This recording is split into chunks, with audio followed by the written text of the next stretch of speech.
Hello मित्रों, integral easy classes के video channel में आप सभी लोगों का स्वागत है। ये वीडियो भी अध्यापक बंधुओं के लिए समर्पित है। आप सभी अध्यापक बंधुओं को नमस्कार। हम लोग चर्चा कर रहे थे मिशन प्रेरणा के अंतर्गत प्रेरणा लक्ष्य,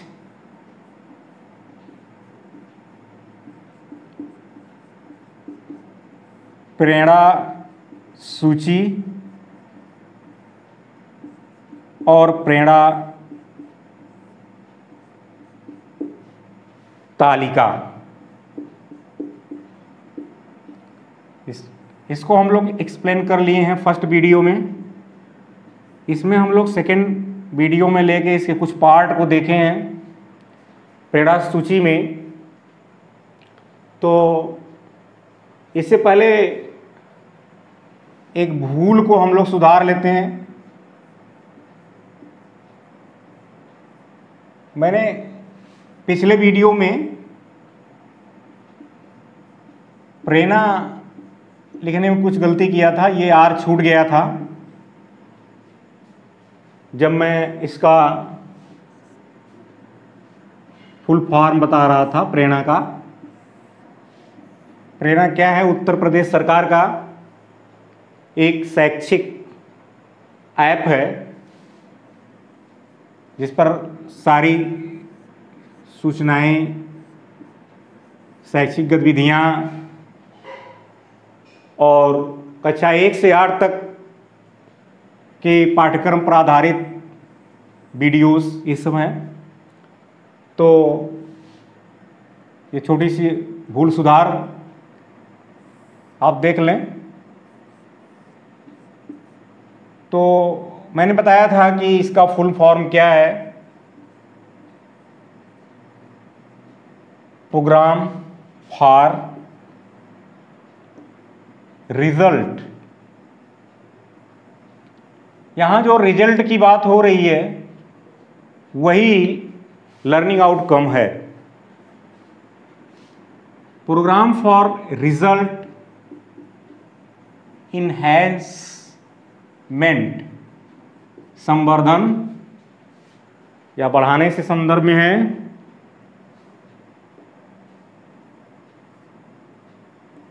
रिसोर्स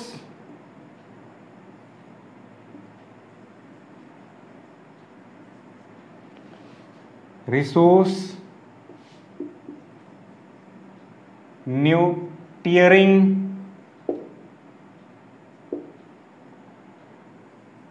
एंड असेसमेंट,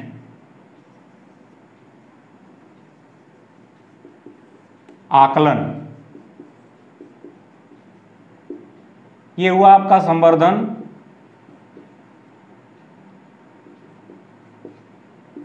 कार्यक्रम, रिजल्ट, संसाधन, इसका पोषण से मतलब पूर्ति करने से अर्थ है। हिंदी में इसका अर्थ निकलेगा कि परिणाम, संवर्धन, संसाधन, पोषण और आकलन। कार्यक्रम, परिणाम, संवर्धन, संसाधन,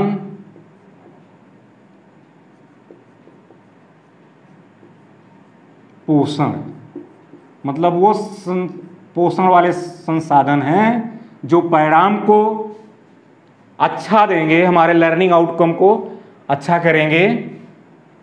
संसाधन, पोषण और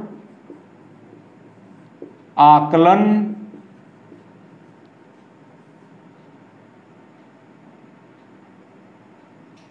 कार्यक्रम।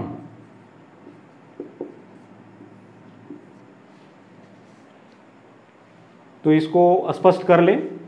जल्दी में हम लोग, मैं उसमें लिख दिया था, आप ध्यान दें, मैंने ऐसे लिख दिया था, ऐसे। यहाँ एक आर छूट गया था, ठीक है। तो ये प्रेरणा, जो मिशन प्रेरणा है, उत्तर प्रदेश सरकार का एक बहुत ही दीर्घकालिक और महत्वपूर्ण कार्यक्रम है प्राथमिक शिक्षा के संदर्भ में कक्षा 1 से 8 तक के लिए। इसमें कई चीज़ें हैं जिनको हम बारी बारी से अध्ययन करेंगे। आपको इन टॉपिक्स के अंतर्गत सप्ताह में क्विज क्वेश्चन भी आते हैं।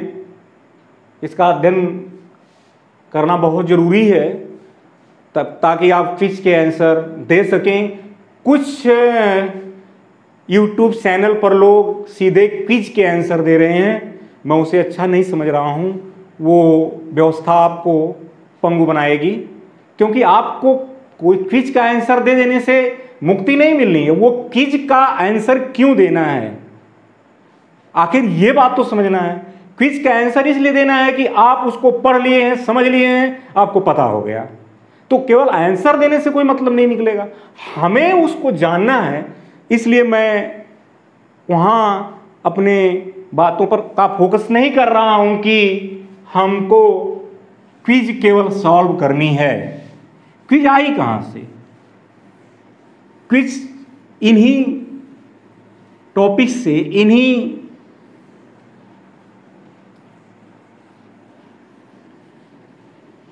कार्यक्रमों के अंतर्गत जो चीज़ें दी गई हैं उसी से निकल के आती हैं। तो हमको जानकारी होनी चाहिए, इसलिए आप लोग शॉर्टकट के चक्कर में ना पड़ेंगे, इसको समझने का प्रयास करें। प्रेरणा सूची में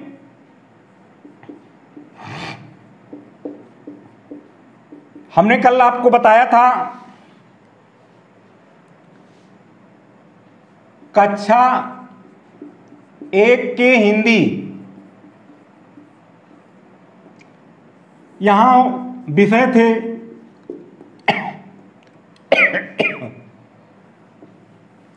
और क्रम से आपके विषय लिखे हुए थे ये दक्षताएं। तो कौन कौन सी दक्षताएं हिंदी में आएंगी, गणित में आएंगी? तो हम लोगों ने कल कक्षा 1 हिंदी को देखा था। आज कक्षा 1 गणित को लेते हैं। उसमें क्या क्या है, क्विज इसी में बनती हैं कि कक्षा 1 की गणित में बच्चों की दक्षताएं क्या हैं, कौन कौन सी मुख्य दक्षताएं हैं जिनको हमें हासिल करना है। जैसा कि आपको पता है, इन्हीं दक्षताओं के आधार पर फिर हमको एक प्रेरणा तालिका बनानी है विद्यालय में, तो उस पर चर्चा बाद में होगी।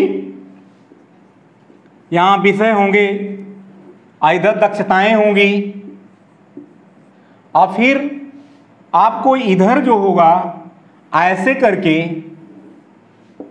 ये कॉलम होंगे, देख रहे हैं, ऐसे कॉलम होंगे।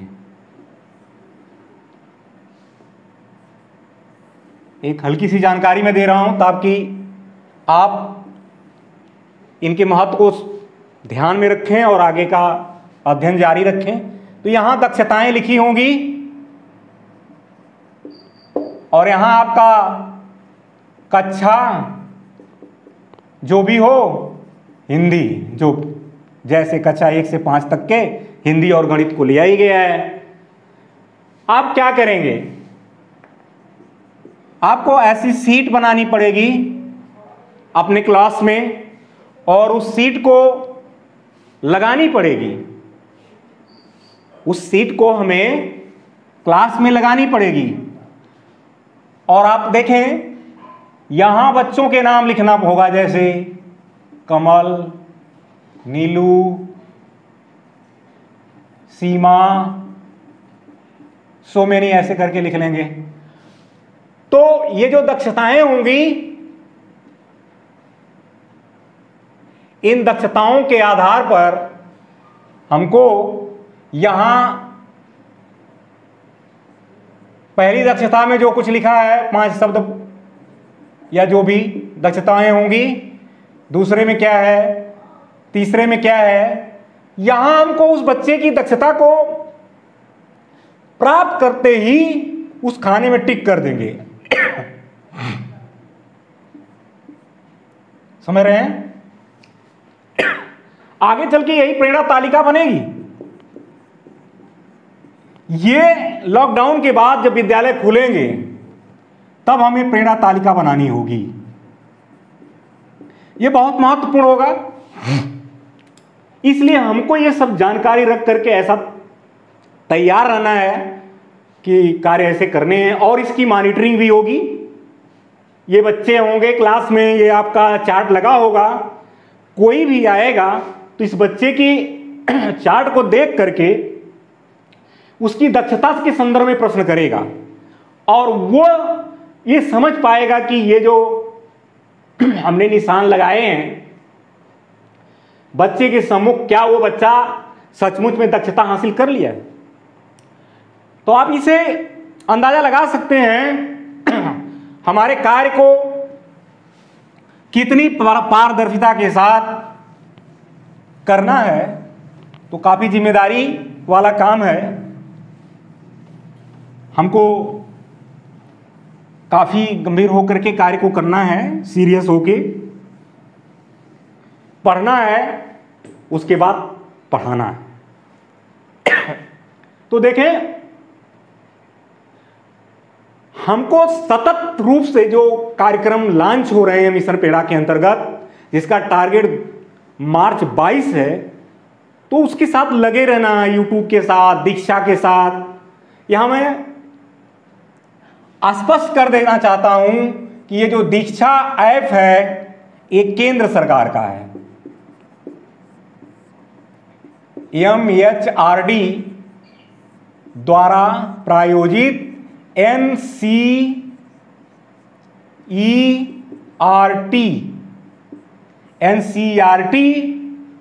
ने इस ऐप को बनाया है। ये पूरे भारत के लिए है। अपने आप में ये काफी सफिशिएंट है, लेकिन फिर भी उत्तर प्रदेश सरकार हमारे लिए एक अलग से ऐप दिया है जिसका नाम है प्रेरणा, मिशन प्रेरणा, मिशन प्रेरणा। तो ये उत्तर प्रदेश सरकार का, हमारी यूपी गवर्नमेंट का है। तो लेकिन ये भी इस पर काफी प्रायोजित है, क्योंकि इस पर ढेर सारी गतिविधियां चल रही हैं, अध्यापकों के ऑनलाइन ट्रेनिंग चल रही है। किसी वीडियो में बताऊंगा कि आप ट्रेनिंग से कैसे जुड़ेंगे, क्योंकि सारे अध्यापक अभी ट्रेनिंग से नहीं जुड़े हैं, कारण वो ढंग से लॉगिन नहीं हो रहे हैं। अगर आप लॉगिन नहीं होंगे तो ट्रेनिंग से कैसे जुड़ेंगे। और आपका मोबाइल नंबर, ईमेल आईडी, उससे आप लॉगिन, तो ये इस पर ट्रेनिंग चल रही है, अपडेट हो रही हैं, और पेडागोजी काफी दी हुई हैं, वीडियोस दिए हुए हैं, क्लास वाइज आपको पता है सारे सब्जेक्ट दिए हुए हैं। तो हमको इसका भी अध्ययन करना है। मतलब आप पढ़ेंगे तो 1 घंटा 2 घंटा रोज पढ़ना पड़ेगा। अब बिना पढ़े कोई नहीं पढ़ा पाएगा। अच्छा भी है, ठहराव तो पानी में भी आ जाता है तो सड़ जाता है। हमें भी अपडेट रहना है, जिस काम को करना है तो लगन के साथ करना है। तो ये तो एक आपको मैं मोटी इंट्रोडक्शन दिया, ताकि हमारी रुचि बनी रहे कि क्यों हम ये सीखें, क्यों हम इसे जानें। जब तक क्यों का जवाब नहीं होता है, कोई भी किसी कार्य को सीखना नहीं चाहता है। इसलिए मैंने काफ़ी इसमें भूमिका बनाने का प्रयास किया है, ताकि आप इंटरेस्ट लें इसमें। और अब मैं आपको कल की भांति कक्षा 1 में जो हिंदी आपकी जो पेड़ा सूची थी, कक्षा 1 हिंदी, आज कक्षा 1 गणित में हम लोग उसको एक्सप्लेन करेंगे, पॉइंट, हर पॉइंट को टच करेंगे ताकि कहीं पर कोई गड़बड़ी ना हो, कहीं पर भी हम मिस ना हो। दूसरी बात, मेरा आप लोगों से विनम्र निवेदन है कि अगर कोई त्रुटियां होती हैं तो क्षमा करेंगे।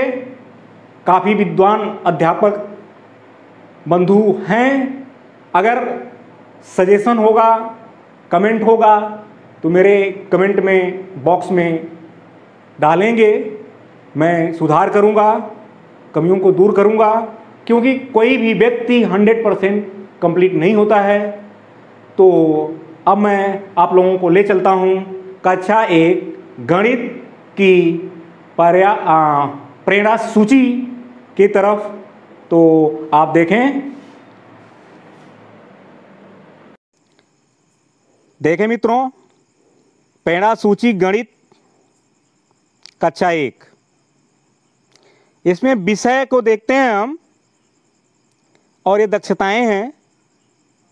तो इसमें आप देखेंगे जो विषय है ये संख्याओं की समझ और गणितीय कार्य, संख्याओं की समझ और गणितीय कार्य।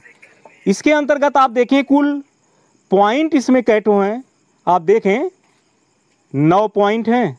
देखें उसके बाद यहाँ आपकी लाइनिंग आती है, आप देखें ये यहाँ तक, तो 1 से लेकर के 9 तक पॉइंट्स इसमें हैं। किसमें? आपके इस संख्याओं की समझ एवं गणितीय कार्य के विषय के अंतर्गत कुल 9 पॉइंट हैं।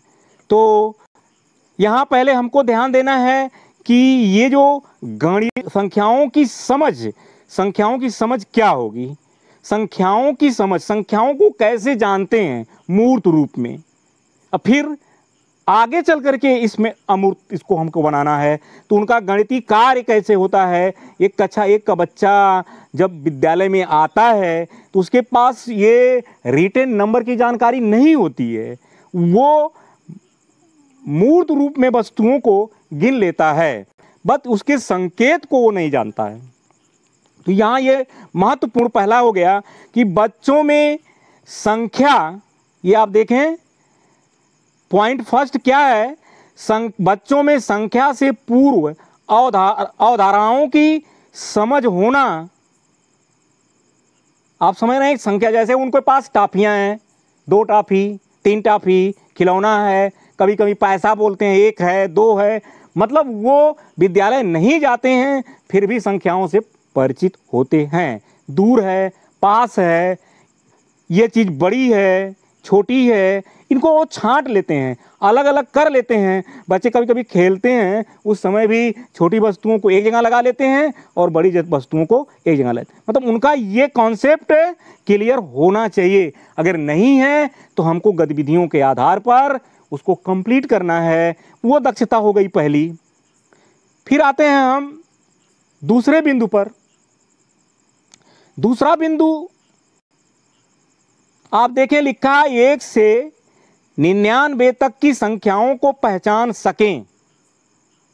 अब देखें, संख्याओं को पहचानने की बात, अब हम उनको, उन नंबर को उन वस्तुओं से कोरिलेट करके उनको अंकों की जानकारी देंगे ताकि वो 1 से 99 की संख्याओं को पहचान सकें और लिख सकें। अब देखिए, अब कभी भी आपसे पूछा जा सकता है कि गणित की दक्षता में या किस बिंदु की दक्षता में, तो दूसरे नंबर की जो दक्षता है संख्याओं की समझ एवं गणितीय कार्य विषय के अंतर्गत की दो दक्षता नंबर 2 है, 1 से 99 तक की संख्याओं को पहचानना, लिख सकें और उनकी तुलना कर सकें। तुलना का मतलब बड़ा छोटा, और उनका क्रम भी वो लगा सकें। बिंदु नंबर 3 आता है। बिंदु नंबर 3 में है, बच्चे वस्तुओं का उपयोग करके 1 से 99 तक की संख्याओं को लिख सकें। बच्चे वस्तुओं का उपयोग कर के, किसका उपयोग करेंगे? वस्तुओं का। अब जैसे क्या है, वस्तुओं का उपयोग करके 1 से 99 की संख्याओं को गिन सकें, उनको गिनना है तो कैसे गिनेंगे? जैसे उनके पास कंचे रख दिए गए, पेंसिल रख दी गई, बंडल बना के दे दिया गया, वो उसकी काउंटिंग कर लेते हैं। ये उन दक्षता है। फिर आता है बच्चे एक स्थिर अंतराल से घटने या बढ़ने वाले अंकों के पैटर्न को पहचान लेते हैं। जैसे आरोही अवरोही क्रम में जब हम उसको रखते हैं तो वो समझते हैं कि पहले कौन आना चाहिए, फिर उसके बाद कौन आना चाहिए, इसका ज्ञान उन्हें हो जाता है। और वो जो अगर बीच में गैप है, अगर हम उसको खाली छोड़े हैं तो उसको भर भी सकते हैं। जैसे 1, 2 या 4 के अनुसार बदलना चाहिए, 1 या 10 के अंतराल पर छोड़ दें। मतलब एक तरह से कुछ सीरीज में कुछ गैप कर दिया जाए तो उसको कंप्लीट भी वो कर लेते हैं। जैसे हमने गिनती लिख दिया 1, 2, 3, 4, फिर गैप दे के हमने लिखा है 11, 12, 13। अब उनको समझ हो चुकी कि वो उसके बीच के नंबर को उसमें भर ले रहे हैं। तो अगला देखते हैं 5 नंबर, संख्याओं के मध्य रिक्त संख्याओं की पूर्ति। करीब करीब वही बात, 2 संख्याएं दे दिए गए, उनके बीच में गैप दिया गया, 30 दे दिया गया और आगे 35 दे दिया गया, उस बीच में क्या भरना है, वह ये दक्षता हासिल कर लेते हैं। याद रहे, ये हमें सारे बच्चों को अचीव कराना है। फिर देखते हैं क्वेश्चन नंबर 6, 1 से 50 तक की संख्याओं में अब आते हैं। देखिए अभी तक हमने प्लेन 1 से 99 तक की बात कर रहे थे, अब इसमें हम उनके स्थान की भी बात करेंगे। इकाई क्या है, दहाई क्या है। जैसे वो 36 को तो पहचान गए, जैसे 36 तीलियां हैं, अब हमको 36 तीलियों में 10-10 के बंडल बना करके 3 बंडल प्लस 6 करने हैं। अब उनको 6 इकाई बताना है और ये जो 3 बंडल हो गए 10-10 के तो इकाई दहाई हो गई। ऐसी कॉन्सेप्ट को क्लियर करना है। 7 नंबर में आता है बच्चे वस्तुओं के उपयोग से 1 से 9 तक की संख्याओं को जोड़ लेते हैं। ध्यान रहे, यहां हमको 1 प्लस नीचे 9 नहीं लिख के जोड़ सिखाना है, हमें वस्तुओं का प्रयोग कराना है। जैसे हमने उनको 5 टॉफी दे दिया, फिर हमने उनको 3 टॉफी दे दिया, बोले कितनी टॉफी हुई। अब इस तरह से वो जोड़ लेते हैं टॉफियों को मिला के। इस बिंदु का आशय ये है, बच्चे वस्तुओं का उपयोग करके 1 से 9 तक की संख्याओं को घटा लेते हैं। ठीक है, हमने उनको क्या दिया, 5 बिस्किट दिया, हमने बोला 2 बिस्किट अपने भाई को दे दो, फिर कितने बचते हैं। इस प्रकार के बच्चे शून्य, जीरो की अवधारणा को समझ पाएं। अब शून्य की बात आती है, शून्य कहने से आसान लगता है, बिल्कुल आसान नहीं है। बच्चों को स्पष्ट करना शून्य को कक्षा 1 के बच्चे को बहुत चुनौतीपूर्ण कार्य होता है, क्योंकि 1, 2, 3, 4, 5, 99 तक तो वो आसानी से समझेंगे, क्योंकि वो उनके पास मूर्त उदाहरण हैं, मूर्त वस्तुओं को हम पेश कर लेते हैं। लेकिन जब शून्य की बात आती है तो बिल्कुल खाली हो जाता है। ऐसे स्थिति में हम जैसे उन बच्चों को मुट्ठी बंद करके कुछ देने जाएंगे, देने के बाद उनको हाथ में कुछ देंगे नहीं, फिर पूछेंगे क्या है, आपको हमने क्या दिया, बोलेंगे कुछ नहीं। अब वो जो कुछ नहीं हुआ वो शून्य हुआ। तो ऐसे तमाम गतिविधियां करके किसी डब्बे को में कुछ टॉफी रख दें, फिर सारी टॉफियों को हमने बांट दिया, फिर आप डब्बे को दिखा, डब्बे में कितनी टॉफियां हैं, डब्बे में कितनी टॉफियां, एक भी नहीं, डब्बे में कुछ नहीं, मतलब डब्बे में कितनी टॉफियां हैं, शून्य टॉफियां हैं। ये उसका गणित की भाषा में जवाब होगा। अब देखें अगला विषय क्या है, ज्यामिति और माप। ज्यामिति और माप में अब हम कुछ ऐसी वस्तुओं को लेंगे, आयताकार हैं, त्रिभुजकार हैं, गोलाकार हैं, सीधी रेखा है, उस कॉन्सेप्ट को क्लियर करेंगे। वो ज्यामिति जिनका संबंध रेखाओं से है, क्योंकि एक आयत का निर्माण, एक वर्ग का निर्माण उन रेखाओं की मदद से ही होता है, त्रिभुज का। तो ऐसे बच्चे जमीन पर तमाम रेखाएं तिरछी, आड़ी, बेड़ी खींच लेते हैं, फिर उनसे हम कुछ इस प्रकार से कार्य करा सकते हैं जिनसे कि वो ठोस आकार में उनको दे करके हम समझा सकते हैं दफ्ती का टुकड़ा है, कागज़ है। और अगर कोई 3 डायमेंशन चीज़ देना चाहते हैं तो गोला बॉल है, ये बाल कैसी है, गोला गोल है। इस तरह से तमाम चीज़ें, लुढ़कती हुई गेंद, एक बक्सा दे दें तो अब हो जाएगा वो क्या है, घनाकार बॉक्स है।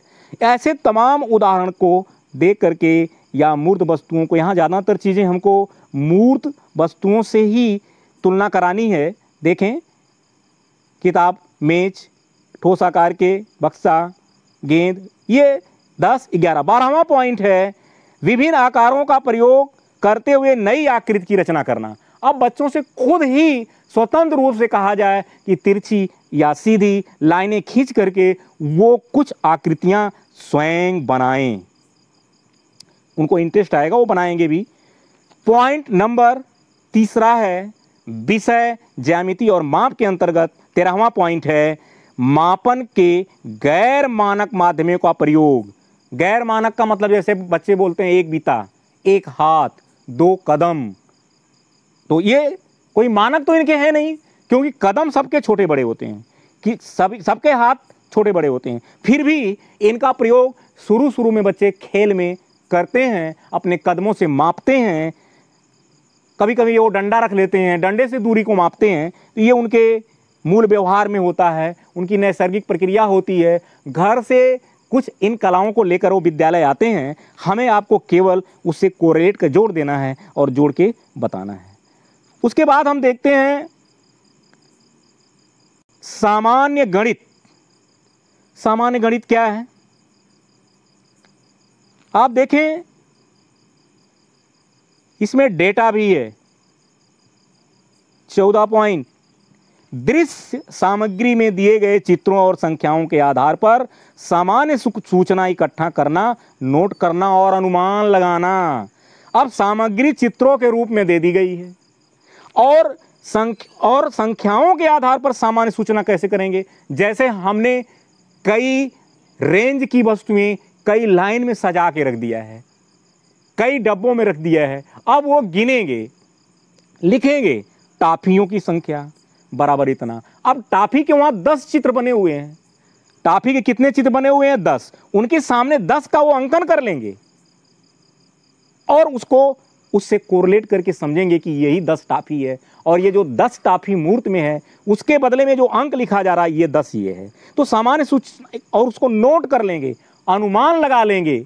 इस तरह से आप देख रहे हैं सामान्य गणित एवं डेटा संधारण, मतलब एक उनके अंदर सिस्टम से किन्हीं वस्तुओं को रखना, सजा करके रखना, मतलब डाटा, ये डेटा यही आगे चल करके फिर बृहद रूप में आता है, सांख्यिकी के रूप में। तो इस तरह का उनको कलेक्शन करना आ जाए, उनको नोट करने लगें, वो अपनी भाषा में लिखने लगें, अनुमान लगाने लगें कि इतना ये है। जैसे अभी कहा जाए कि 1 कार के बराबर 10 कार, तो हमने 1 कार बना दिया।